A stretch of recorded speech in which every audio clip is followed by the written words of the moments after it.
Hi, folks. Steve Urban here, founder and CEO at Riderflex. We hope you enjoy today's podcast. And as a reminder, please subscribe to the Riderflex show for updates on new episodes. And by the way, if you haven't already, check out the book we recently launched, The Riderflex Guide, Inspiring and Hiring, available for purchase on Amazon. And now, a quick word from our sponsor. Try the #1 marketing platform for small business. Everything you need from design to marketing to CRM. Learn more at marketing360.com. Marketing 360. Fuel your brand.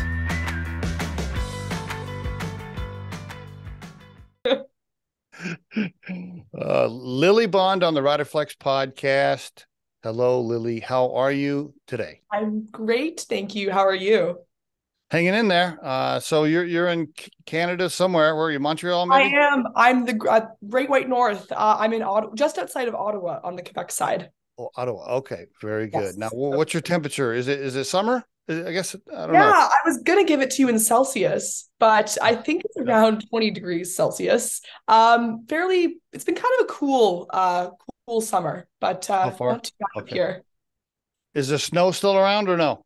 Oh, no. It's summer. It's summer for sure. It's summer. Okay. But after the wildfires, it's been a little bit crazy. That's for sure. For the listeners, we're recording this on June 19th, 2023. What was going on? You had some fires and stuff. Yeah, what was getting crazy? So we were about 4 hours from the fires, like 4 hours drive. I just remember waking up and the sky was orange. The sun looked like a penny in the sky, and it was the air. People were getting headaches. People were coughing. It was bad. And eventually it cleared over. Again, I don't know how exactly it started. Some people said it was lightning. Some people said it was teenagers setting off fireworks in the forest. So I don't know, but I'm glad it's over. Didn't affect you. Nobody you knew was affected, hopefully. No, nobody I knew. Okay. So born and raised in Canada? That's it. Born and raised here. I was born in Ottawa. And then when I was 7 years old, my mom and I moved out to the country. So we live on an acre of land, kind of in mountain/farm country. So we have a large garden. There's the Gatineau Mountains behind us, and it's pretty peaceful. Oh, cool. Very good. How many acres? You said 1 acre. We got an acre. One acre. Okay. So it's a lot to maintain though, but it's we tag team, so we make it work. You're still there with your mom? Yes, I'm 19. That's right. You started it when you started the company when you were 13, right? I did. I started when I was 13. I started when I was going into high school, and I was saving up to buy a laptop, and I was too young to legally work, and so I thought, you know what? No one can stop me from creating my own job. So that was motivation behind it. So 19. So no. So I'm guessing not married. No. None of the kids. None of this stuff. Okay. No. None of that. Are you in college, out of high school? Like, where are you at in that? Or are you going to school, or what's your plan? Yeah, sure. So after I graduated high school, I took my business full time. This would be a interesting, funny thing to talk about more as we go on. I turned down admission at one of the best schools in Canada, Queen's Commerce. They have a 5% acceptance rate, and I was going to go, but I realized the opportunity that I had with my business in front of me, I couldn't do them both. I couldn't go part-time and do my business. It wasn't feasible. So I decided I had to pick one. So I picked business, and I've been running it full time. I am going to school part-time, or I'm thinking of going part-time in the fall, but things are really taking off, so I'm not really sure. Well, you're probably getting a better education doing what you're doing than you would anywhere else anyway, especially if you were going to major in business. I know. That's what people tell me. That's especially what my mom is telling me. She's like, you're getting the education on the streets pretty much. That's she's super supportive, so that's great. But are you an only child? I am an only child. Yep, only child, single mom. So it's the two of us. Okay, and your mom, she's not married now. So give me the story. Where did they separate when you were little or something? What was the story? My parents divorced when I was 6. And after that, we moved out to the country. My mom has been an entrepreneur my whole life. So when I was really little, she had a photography business, and she did very well at that. We were doing well. And then after she had a brain injury, and my parents got divorced. So she stopped photography, and she went to work for the government for a little bit. And after that, she started a tech company, and she's doing amazing. She was featured in Forbes magazine. What? Wow. She's I'm Doing actually what? What kind of tech? What kind of tech company? Yeah, so it's called Vault with two T's, Okay. and it helps patients and family caregivers manage and store their information. So Oh, she started that after she was, helping take care of my grandparents who were very old, I and see. she worked really hard to share their information and where's their vaccination information, where's their medication, so just keeps everything in one secure place. And so she's doing fantastic, and I'm going up to help her at a tech conference next week, actually. So we help each other out, and it's great. Tell me a little bit more about your mom and you. Are you guys in business together? Like, do you guys like officially own parts of each other's businesses, or this is a handshake deal? I'm going I to help you. know. What's going on? I know one day, right? No, we definitely started them separately. But she's my number one like advisor, mentor. We support each other, so sometimes, she'll be like, okay, Lily, can you read this email for me? Okay. Or I'm like, hey mom, can you taste this for me? Can you make sure this tastes good? Okay. And so she's my number one cheerleader and my biggest supporter. So it's just been, just being the two of us, we've always just kind of going through this crazy life journey together. And I think that's Does really she have fun. employees on the tech side? How She big is the company? does. She does. She has, I think she's up to 5 employees now. How about that? Okay, very good. Yeah, Uh, I'm really proud. yeah, for sure. You said she had a brain injury earlier. What happened? Did she have an accident or what happened? Yeah, no. So she had a brain tumor, actually Wow. non-cancerous brain tumor. Wow. She did have a concussion as well. She has a few other brain issues as well. So that made it really hard when I was younger. She couldn't work for a while. She had vertigo. I And see. amongst Yeah, and it was very hard. So Wow. we went through a really rough period where I was a kid. Money was really tight, Hmm. and when she had to stop her photography business and go work for the government. And I remember as a kid, although I wasn't aware what was going on, I'm looking back now, and we can talk about it now, and I'm like, holy shit, like we went through a lot. And it was funny because so when I was a kid, when I was younger, we didn't have a lot of money. We didn't have enough money to buy me like new clothes as I was growing. Hmm. But my mom, from her photography days, she had a lot of really nice clothes, and she was making a lot of money. So I'd be going to school wearing like designer clothing from my mom's days, and the business was good, even though like that Your was friends fun. were like, where'd you get that top? Where'd you get that top? And I you're like, I pretty don't much know. I know. So it was, yeah, I pretty much went from, I don't know if you've seen the show Schitt's Creek. It Uh, was kind of a Canadian show. It's kind of like a riches to rags show. So it was definitely kind of okay. like that. So I left the private school and I went to public school, and it was an interesting transition in my life.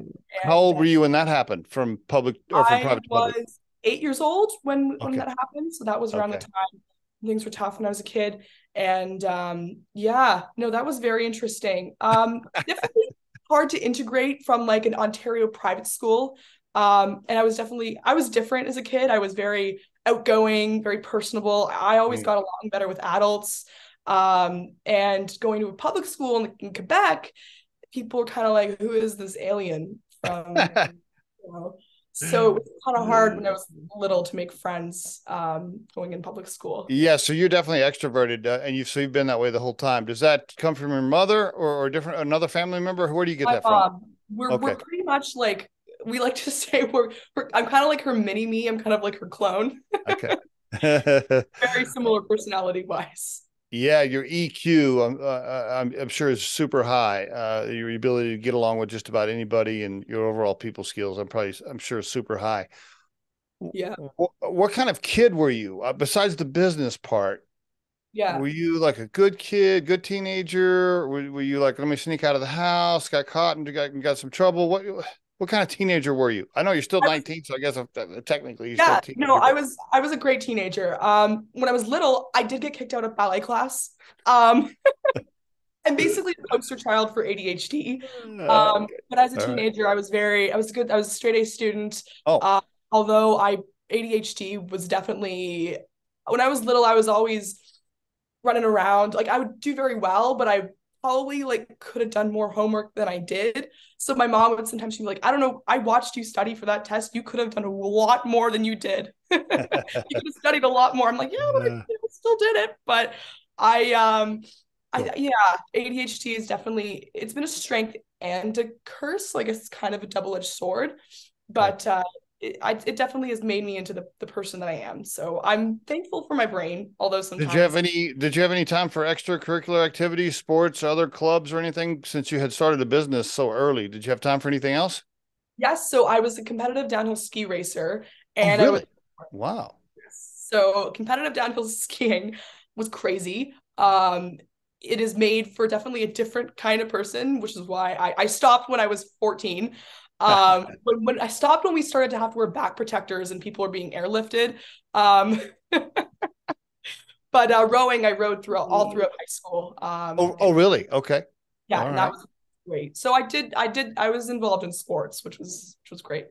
Interesting. I thought your answer to that would be no, since you had started a business so early. So, well, kudos that you had time to make straight A's and be involved in sports and start a business. Wow, that's pretty Yeah, good. I don't know. Yeah, looking back, actually, that is a lot. That's a lot. Yeah, that's a lot. How about social life? Girlfriends, boyfriends, any kind of relations, anything? Yeah, I've got friends. Although I do find it hard to relate to a lot of people my age. So, I bet. like my friends are fine, but they definitely we're in very different stages of our lives. And I guess it's always been that kind of way for me where, they're off, wanting to do like, I don't know, going to nightclubs, let's get drunk, let's do this. That's not really my thing. I like to have a good time. I like to party, but I'm not like it's different, right? So I do struggle to find people I relate to my own age. Although I think it's always been that way, especially when I was a kid. I've always just got along better with adults. And I know it's When interesting. you meet the average 19-year-old, yeah, the conversation, well, how does that go? They're like, I mean, hey, I do get along with everybody, so I do find it easy to talk to people. But I think on like okay. a deeper friendship level, it sometimes is challenging. Yeah. They're worried about what their boyfriend said on social media, and you're looking at sales reports from the previous week. Yeah, I mean, it's everything's different. Everybody's different, and everyone's on their own journey. Uh, Hey, uh, what do you think about social media and kids your age these days, by the way? I've got a What's lot of opinions on it. I think from a business standpoint, it's a fantastic tool. good? Very grateful to have it for business. On Okay. a personal standpoint, I think it's very concerning. I actually Mm. wrote a research report in high school about social Ah, media and the ah. impact actually of branding actually in social media and how brands use it and to portray certain body images for young girls and Mm-hmm, how damaging it can be for a lot of people's mental health. mm-hmm. And it's hard. I think I could definitely see myself when I'm older, when I don't have to use it for business. I'm just gonna get one of those flip phones, live off the grid kind of thing. It's a double-edged sword. I think for a lot of people your age, I agree. In fact, I would go as far as to say, overall, I think social media has had a negative impact on society. Probably, if you really had to look at the good and the bad, there are good things about it, but I bet the negative outweigh the good. Just for the stuff you mentioned, especially now with the filters and the fake filters and Oh, this and that. Now it's yeah. even worse. I mean, the average 16-year-old, especially, I'm guessing girls are affected more. I don't know. I'm not a scientist. I don't know, but they see all these photos with these people, these teenagers that have the perfect life and they look perfect and I everything. know. Yeah. And that you see everybody like what you see on social media as everybody's with their friends all the time and all this is going on, but they're only posting the highlights from their life, right? That's right. That's right. So that's what I've actually I have to tell my friends. I'm like, guys, it's not reality, okay? Don't It's compare not reality. Yeah. your life. It's so funny you mentioned that if you didn't have a business, you'd probably turn it off. I'm the same way. And people think that I post on social media because I like to. and and I would say, no, not really. I post on social media because Riderflex is a recruiting firm and I'm trying to advertise that. It may seem like I'm doing it because it's a lot of fun and I love doing it, but not really. Yeah, I know. But you do use social media for your business, obviously. All channels, right? Probably. Yeah. Yes, I do. I Yeah. do. Yeah. Facebook, Yeah. TikTok, Instagram. I'm trying to get better at it though.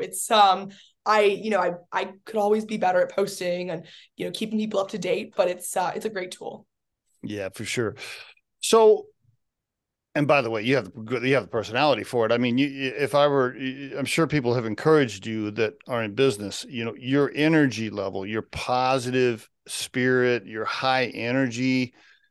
Yeah, you should be on all over social media hyping up your product because you're naturally attractive. People are attracted to that positive juice, So yeah, you should be doing it whether you like to or not. No, it's good. And I like to connect with people, which again, a little different on social media, but it's encouraging people.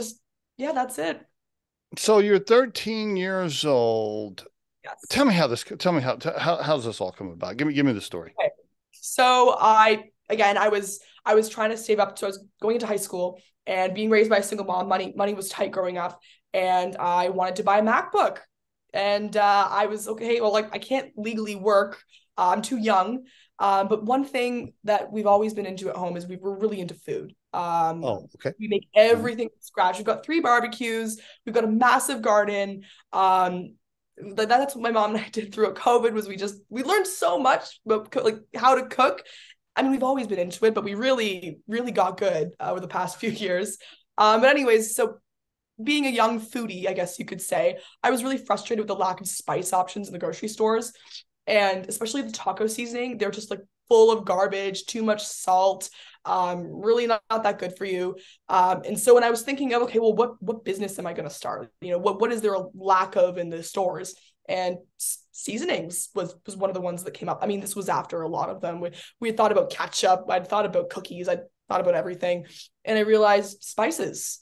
That's where the market is really underserved. 13 years old, you're having this conversation at 13 years old about how the market is underserved. The fact that you can even say that term, the market is underserved at the age of 13. Wow.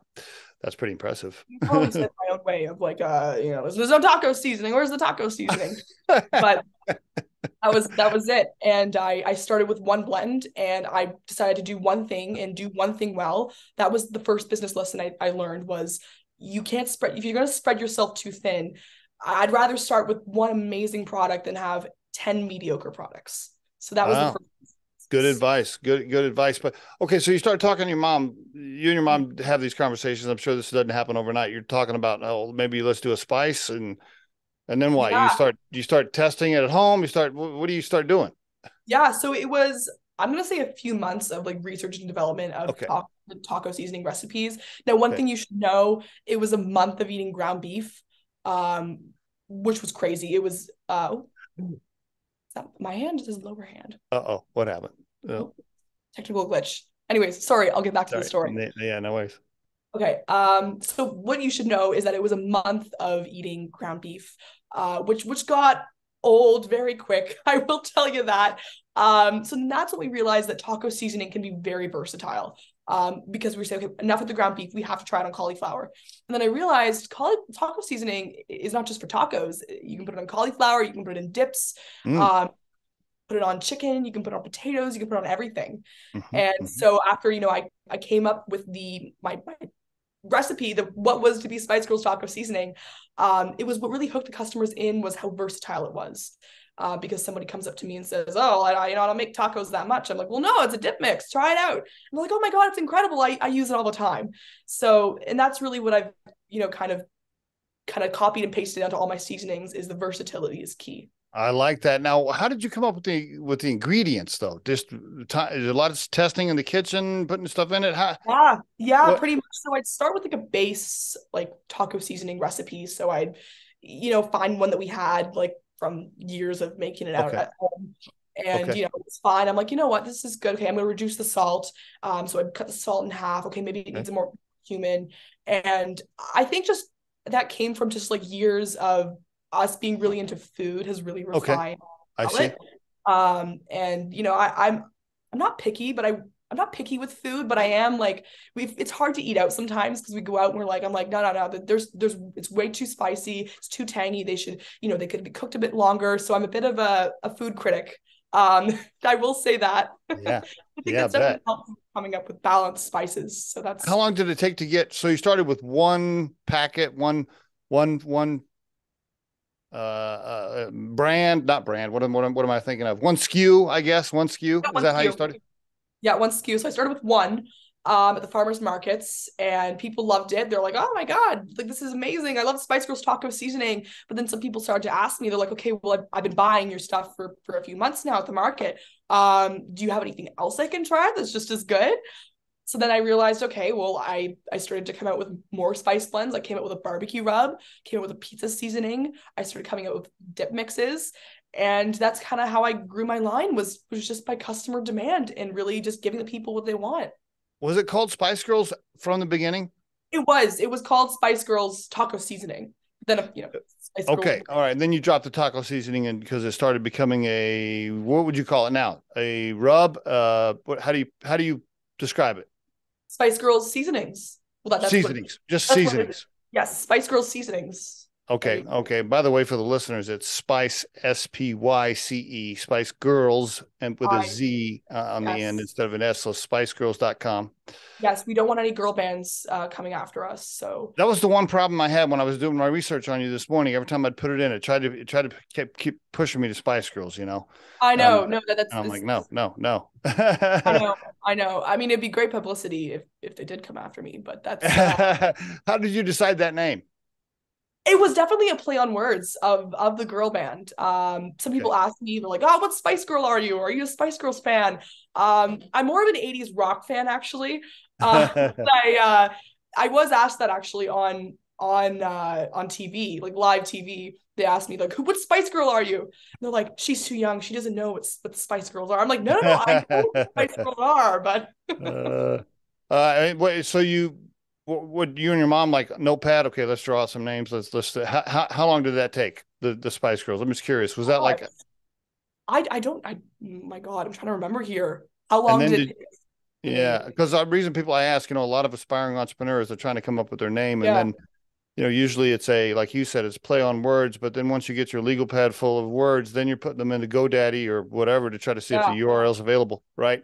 Did you have to change the spelling up for the URL that you wanted? No, because it's a coined term, it was pretty easy to get that one. Spicegirls.com. Well, I started with spicegirls.ca, but now I have spicegirls.com. But finding the name and really coming up with it was pretty instant. It was just hilarious. How about that? And you started selling in farmers markets. Yes, I did. I sold at my very first market was in a vineyard down the street from us. And she's like, okay, she knew I was wanting to start a business. I'd talked to this wonderful lady at this bakery and vineyard. And I set up a booth. She had a few other, makers there, people making jewelry, people making hot sauces and whatnot. And I scared my first customer. I remember doing that. Somebody walking probably about like 50 meters away. Like, do you like tacos? Seriously, do you like tacos? And then I had to really you got to take it down like 12 notches. I learned the art of the sale. Now, will you make the first, when you first got started and when you were selling at the markets, were you making that at home, like in your kitchen? And what are the rules around like packaging and I don't know, like food? Is there like some sort of like government approval? How does all that work? No, absolutely. So yes, I was starting in my kitchen for my first, the first few months, I guess you could say. But then it was when I was approached by a grocery store, a fairly major grocery store too in my area, that I had to, take it legit, of course, and I operate out of a commercial kitchen space. So that was a big. Let's talk about that transition for a minute. Let's dive in there for the listeners. So you're selling at farmers markets. What happens? Like a buyer from Whole Foods or something like stops by your booth and they're like, hey, can you place an order? If I want to place an order for 100 stores, can you do it? Like, tell me about that conversation. So not as big as Whole Foods, but it was this chain that we have in up in Ontario called Your Independent Grocer. So there's a bigger chain called Loblaws, and they have like subsidiaries, and one of them is called Your Independent Grocer. And what's cool about these stores is each one of them is independently owned. So there's probably about 50 of them across Ontario, 100 of them across Ontario. And one of them that was in my neighborhood called me up and said, hey, my name's Dave Mustine. I'm the owner of Your Independent Grocer. It's a massive store. And somebody gave me your taco seasoning from the farmer's market. And I love your story. And I would you want to come in and talk? Yes. Opportunity, yes. And so it was 5 minutes from my high school too. So I walked on over after school with my backpack on, went up to the office and was like, hey, like we negotiated. I had to negotiate a little bit. And that was it. I got my spices in my first grocery store. And How many SKUs did you have for that particular first order? Just the taco seasoning. That was Just the top. at Wow. that point it was my taco seasoning. How many did they order, and how did you produce those? Or did he say, I'll help you get set up with a commercial kitchen? Talk to me about that. Yeah. So I can't remember exactly how big his first order was. It was fairly small, much smaller than the ones I'm getting now. But what was really helpful was the vineyard that I did my first market at, because she had like a shop. She had a commercial kitchen that she let me use for a little bit. And I was very thankful for that. She didn't charge me rent or anything. Really? So out of there for a little bit. And then eventually she closed down. So I found another space that I now pay for. So, okay. All right. They definitely supported the community was great. The friend that you had to let you use the commercial kitchen, the neighborhood guy that owns the grocery store, like, hey, somebody brought this over to my house, and he let you put the first order in. Do you remember where it was positioned in the store? Do you remember visualizing it like my product is in a grocery store? I know he had a great local section, which was really nice. So the owner, he really loves to support local. Dave Messine, shout out to Dave Messine. He's a great guy. He really loves to, bring up like local entrepreneurs, really support them. He's probably the biggest local section than any grocery store I've seen in town. So he's really amazing. How about that? Were you and your mom doing it yourselves in the commercial kitchen, or did you hire a crew at that time? So it was just me. And my mom would help out. And then I actually hired, I hired my neighbor's daughter, who was a little younger than me. So she was helping me out for a little bit as well. Sophia, she was my first employee. And so she would help me package my spices. So that was, first employee. That is pretty good. I like that story. Okay, very good. How big are you now? Give the listeners, like, do you have your own, can you order from your website? I think you can, right? You have your own cart. So you sell direct to consumer online, and where else? Where else are you available? Sure. So exciting piece of news is we actually just signed a contract with a retailer called Farm Boy. So for American viewers, they're basically the Trader Joe's of the North. Oh, I see. Huge opportunity for me. So we're launching into their stores in the coming weeks. And then there's also another grocery chain that we're in discussions with as well. Cannot be named as the contract is still, going. But Farm Boy I'm hyping up. So with all of this, we should be in about a little over 100 stores by the end of the summer. How about that? Are you using, do you have like a co-packer that's doing all this for you now? Talk to me about your setup now. Sure. So I still work out of a commercial kitchen space that I rent. I have a few employees, but I am starting to kind of weigh my options with that. Some people are telling me, no, keep your manufacturing in-house. The quality will go down. Some people are telling me, no, use a co-packer. So I'm kind of just weighing my options there. Do I invest in heavy machinery? Do I, work with brokers? Do I really, have all that, figure all that out? Or do I get a co-packer? So it's right now. I'm guessing the answer will be decided for you the first time somebody like Kroger or whatever places a 10,000 piece order and they want to put you in 100 stores. Then you're going to, and they're going to go, oh, by the way, we want it. Can you do this like next month? And you're not going to have time to expand or get the equipment and do it. And then you probably if you want the business, then you might be forced to go with the co-packer. That'd be a good problem to have, right? Be a good problem to strategize on if you get a gigantic order. Actually right before I got on the podcast, I just got an intro to a co-packer. So we are kind of like, I'm kind of testing the waters. Yeah. Doesn't hurt to have the I would definitely start having the conversations. I mean, start building relationships now so that when you get the giant order in, you can be like, hey, Mary, remember me? We talked last month. Like, yes, let's do it. Go. Yeah, you have to be prepared, right? I'm all about that. Like, always be prepared. So it is true. I would agree based on all the business owners I know. Yeah, if you use a co-packer, there are always risks that they're going to mess something up. But, if you go high enough volume, it's almost hard not to. So it'll just depend, I think of using when to go co-packer is kind of the same as when to give up equity in your company, only when you have to. I know. Exactly the approach. I know. Speaking of that, so do you own 100%? Have you taken on any cash, and are you raising cash? I own 100%. I have had people who have asked if I'm raising. They said, "Oh, like you take an investment kind of thing." I'm like, no. Like I'm gonna bootstrap this as long as I can. I'm looking into more like non-dilutive sources of funding. Okay. Is basically again, as long as I can, I will do this on my own. But I'm not going to be stubborn. Although I am very stubborn, when there will be a point where I probably will need to raise money. Especially I'm thinking probably when I do want to get into the States eventually. So my first approach is expand, of course, across Canada, but, expanding my manufacturing, of course, there are growing pains. So at that point, I probably will be looking for financing, but for now, non-dilutive and bootstrapping. Okay, very good. You are selling in the US though through your website, right? You could ship it to my house. I can ship. Yeah. Okay. All right. Just not in any brick and mortar stores on the US side yet. No. So we're not selling to any retailers in the US. No, not yet. The retailers that you are selling to in Canada, are they through wholesalers or you're selling direct to the grocery stores? I'm going direct. So I was very fortunate with Farm Boy.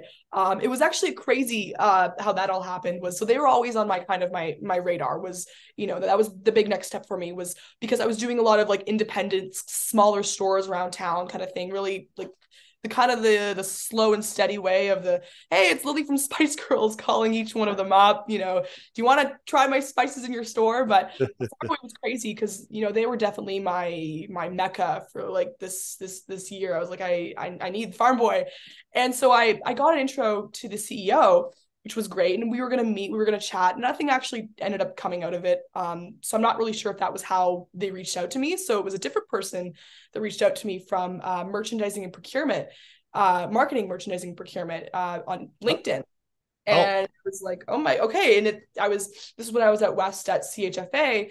And I said, hey, Lilly, I've seen you around LinkedIn. I followed your story. We really love what you're doing. Would you be open to coming into the office for a chat? I'm like, would I? Oh my God. I had no idea if they'd known that I was trying to get in contact with them. Was it luck? I'm gonna still have to figure this out. And so I went into the office. I was ready for the hard sell. I was like, they're probably just going to want a white label. I'm going to have to really convince them. And right. Down. And he was like, "What do you want with Farm Boy?" I was like, "What do you mean? What do I want with Farm Boy?" I was like, "Oh my God!" I was like, "I want to be in all your stores." He's like, "We'll make it happen." I'm like, "What? This is crazy." And so I said, "Well, first," and we both agreed. We're like, "Okay, we're going to start with Ottawa first." So we're starting with 18 stores with Farm Boy, and then eventually we're going to roll out to all 47 of their stores. Do you have the capacity to produce that much product with your current kitchen and employee setup? I currently do, yes. So we're set up for now. But beyond that, we are gonna have to start, looking at. Did you have to get a line of credit for building up on inventory with packaging or for some payroll early on or anything? Or you had enough money in savings? How'd you strap that? Well, my personal my business savings, also Bank of Mom. She's an angel investor. So she's, that's always good. Although yeah, that was. I mean, the biggest, when it comes to food orders like that, unless the buyer is going to front you some cash to actually get it made. Yeah, you got to have some upfront cash to get the inventory to the store, right? You know what I'm saying? So I was wondering how you did that. So does Mom own a piece of the cap table then? Does she have official equity? No, it was a very small loan. I was able to cover most of it with all my bootstrap. I bootstrapped everything. So I had just enough cash. Okay. Yeah, so that was great. Very good. Good for you. The fact that you still own 100% of the company. Excellent. What do you think you'll do in revenue this year, or can you share? Yeah, sure. So we're coming up to do probably about a little under $500,000. All right. Excellent. Good for you. Are you paying yourself? No, I'm not. Although I can. I can afford to pay myself. I want to put everything back into the business because I don't have anything else I need to spend my money on. I have a phone bill, and I don't know, I could, go out to eat every now and then, but honestly, this business is my everything, and I'm young. Good for you. I don't have anything to lose. So I'm fully invested. So 100% goes back into Spyce Girlz, and that's it. What do you, okay. So, but yeah, but you use your company credit card if you go out to eat, though. I'm guessing you No, have to. no. Well, only for okay. If it's for business, if it's a business dinner, yes. Other than that, no. Okay. Everything's going back in. Okay. All right. Very good. All right. Well, wow. That's, hey, good for you. The fact that, so I guess I guess technically then you're cash flow positive. You're not burning cash because you haven't had to borrow any money. So you're self-sustained at this point with cash. Good for you. It's doing well. That's attractive. What's the long-term goal? Are you waiting for McCormick and company aren't they the big spice company? I think they are. I don't know. Are you waiting for some big, huge spice company or Kraft or somebody to like, sell to somebody huge? What's the plan? I would definitely like to be acquired one day. That's the goal. I'm 19, right? It's my first business. So I'm going to keep running this. I'm going to grow this as big as I can, expand it across Canada, eventually get into the US. But at some point, if I, for the right price, yeah, I'd love to be acquired and start another food business. That's Would you sell? Would you sell right now? Depends on how much you're asking. Not right. I mean, what would you value? Do you have a valuation in your head right now? Has anybody ever asked you the question? I don't have a valuation in my head right now. I'm actually just about to hire a fractional CFO, so that I will have. But I don't have a valuation for you right now. Are you running all the books yourself right now through QuickBooks or something, or have you been using outsourced? I have been. I am the Spyce Girlz accountant. You know what? I took accounting courses in high school. So there you go. But I've learned so much more from learning it on my own and taking crash courses online and really just, figuring it out as you go. So, but I am bringing I love it. So you are the VP of sales, the VP of finance, and the VP of production and whatever. You're all the C-level positions, right? I'm everything. Yeah, pretty much. The employees you have, are they just working in the kitchen? So they're not like executive. They're not like holding a major functional piece of the business like a sales or finance or anything. They're helping. They're production, so they're helping with production. Okay. Although I am looking to bring somebody on to help with marketing full time in the fall. So I am looking for that. But right now it's just for helping produce the spices. But you finally are getting okay. So you're gonna have to get a fractional CFO. Now, is that to help you just in general, or I guess as you move along, you are going to get those questions, the valuation questions, the investment questions, the cash flow questions. More of that's going to start flying your way. Yeah, just really helping, as we are, we're getting grants, we're getting loans, yes. Looking at the sources, really just helping to manage the cash flow as well. Because, while I'm doing an okay job, I definitely, especially for something as important as financing, like, you definitely want a professional to help you out with that. Have you gotten some grants already? I've gotten a business grant. I got $5,000. I guess it was a year and a half ago now. Okay. A startup kind of incubator I did called Invest Ottawa. So it's a great program, and they do a lot of tech companies, but they have a program that for non-tech companies that I went through. I was actually the youngest person to go through it as well, which is funny. I believe it. I had to lie about my age by a day. Because it was for 18 and over, and I was turning 18 like a few days after it starts. So I had to, so sorry, Invest Ottawa, if you guys are listening to this. I was 18 when it finished, and I did win the top grant they could give after a pitch competition and business plan I had to send them. But that was great. Really appreciative. That. Have you tried to get on any cooking shows or get one of these famous chefs to like use your spice and talk about it? I don't know. Have you tried that? Yeah, that's the dream. Influencer marketing. Influencer. Thank you. That. Love to have my own show one day. You've got the perfect personality for it. I think you should have your own show right now. I would love to. That is one of my ultimate life dreams, for sure. Other than building a successful business with this, is definitely have my own show one day. That'd be great. You should have a YouTube channel right now where you're going on using seasoning, making dishes. You'll get followers left and right because you just have the personality for it. The problem is it takes so much time to do that, right? You only I have so know much. that's the issue, is that's a full-time job, right? It Where is. I'm It full-time is. packing spices, I'm full-time doing sales and marketing. It's so much. So once I get the support, more support with on the production side, I think that's when I can really focus my efforts into something, really building something like that. Okay. We're getting close to the back end of this thing. What you could probably do a whole show on this next question, but Mm-hmm. in general, like if there were some young entrepreneurs, young aspiring entrepreneurs listening right now, I know you could probably already write a book, but what are 2 or 3 like key things you would share, key learning lessons that you would share with somebody thinking about starting their own business? It's a good one. Number one is be yourself, be authentic. Good. That's I think one of the most important life lessons as well. People are invested in you as a founder, especially in the early Yes. days. Yes. So if you're not, sharing authentically who you are, it's people aren't really going to know everything's what it's all about. So definitely, and it's hard when you're young to really figure out who you are, but by starting a business and by going off in a different path, you really do discover a lot about yourself, and it just comes naturally. So that I'd say is just keep going and be your weird authentic self. Definitely embrace that. Number two is be scrappy at the beginning. Like, you have no idea how many founders I've met, and they're like, oh, okay, I just paid like, $45,000 for a new van. And, I paid somebody a consultant, $10,000 to help me with this. I'm like, but you don't even have a product yet. So I think it's definitely like being scrappy at the beginning, find a way to get the money, invest in the inventory, get out to the market, show your people, prove the product.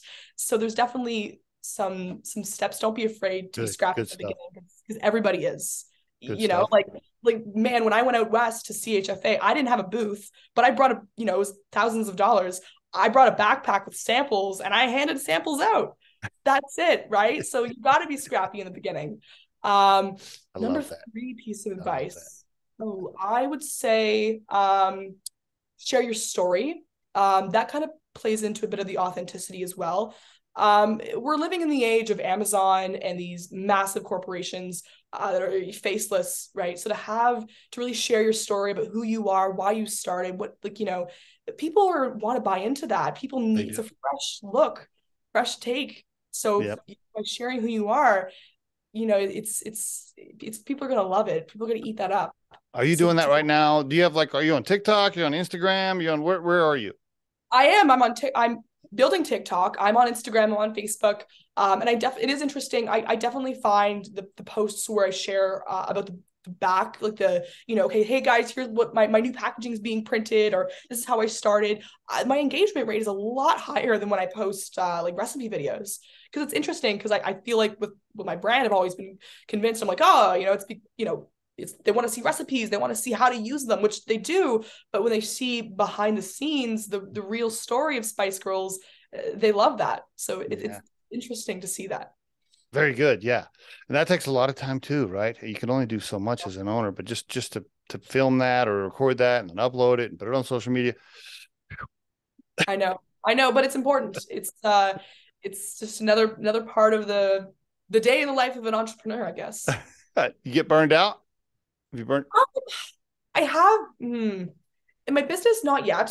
In school, I definitely was. But my business, I haven't reached that point yet. No. I think it's definitely important to take time. How you avoid that is definitely take some time to yourself. Like my mom and I, every morning we go have our coffees in the garden. We go sit in our garden and have coffees, and we, tending to the land, and we cook, and we, have our cocktails in the garden at the end of the day. Very So good. I think it's definitely finding the balance, which is sometimes, sometimes challenging at times. Like there's definitely, a few weeks ago, like many days where lunch was like tortilla chips and a protein shake, but you balance out, right? You figure it out. Can you send me a packet or two? Send me something to try, and I'll do like a post about it. I like spicy. I like the spicy. Like this. That would be the, I want to knock these over. Smoke and habanero barbecue rub. Yes. You're watching on YouTube right Yes. here. Smoking habanero. It's great on French fries, great on shrimp, great on chicken, potatoes. It's a little sweet, little salty, little smoky, little spicy. So I love this one. We use this one a lot. Very good. And your pricing, I guess, about average with other spices. It more expensive. Where are you in the price range? So I like to put us at like upper accessible, if that makes any sense. So upper accessible. I like that. Retail for $7.99. So they're more expensive than the the Walmart brand of spices, but it's not at a point where it's $15 for a pack of spices, what you sometimes see. What I really am trying to do is I'm trying to make spices approachable for people, because one of the points is they're either too expensive or people don't know what to do with them. Is that you look at a wall of spices and you're like, what am I going to ever do with truffle salt, right? Like, how do I use that? Or even we're just talking about the individual, like spices themselves, like paprika and cumin and onion powder. Like, how do I make a delicious meal like that? It's intimidating. So we're trying to take the intimidation factor out of cooking with Spyce Girlz. So that's definitely one of our missions. I love it. Kudos to your mom for raising such a dynamic teenager. I mean, you are light years beyond most people your age. I mean, that's so nice. Thank you. Not even close. I mean, you talk like a woman that's been in business for several years, and you already have lots of the lingo. Yeah, I mean, I'm very impressed. I would, if you were going to raise cash, I see you being successful doing that, because your energy level in a room full of investors, when you're like, okay, guys, get ready to get your pens out, write me a check. Like they're probably just going to be like, how much, Lilly? Oh my God. That's nice. No, it helps when you love what you do. And, I'm a happy, optimistic person. So I think I love spreading that joy with people. And you don't just love the spice, you love the business aspect of it. Like you can tell that you're in love with just the overall love sales. Experience of the business. Yeah. Some people hate sales. Like I've talked to people like, right. Oh, I hate it. I'm like, I love it. I just love business. So you haven't gone to Bentonville, Arkansas to sell to Walmart yet, have you? Tried to? No, I haven't. Not yet. Maybe one day, we'll see. But I'm conquering Canada first. Yeah, good idea. Yeah, good. If anybody can woo over grocery store buyers, and some of them can be pretty tough, as I'm sure you're already learning, yes. You can do it. If anybody can do it, you can do it. Thank you. That's very encouraging. Grocery is hard, but it's you get through it. It is. Yes. Spyce Girlz, so SPYCE, girls with a Z on the end, spycegirlz.com. Right. Oh, look at this. She's got shirts. You sell the shirts and the hats and stuff online too, or no? Of course I'm repping the merch. I should be. My mom keeps telling me you got to sell the merch. So they will be sold online soon, with mugs as well, and amongst other stuff. Lilly, thank you so much for being on the Riderflex podcast. I really appreciate it. Thank you so much for having me.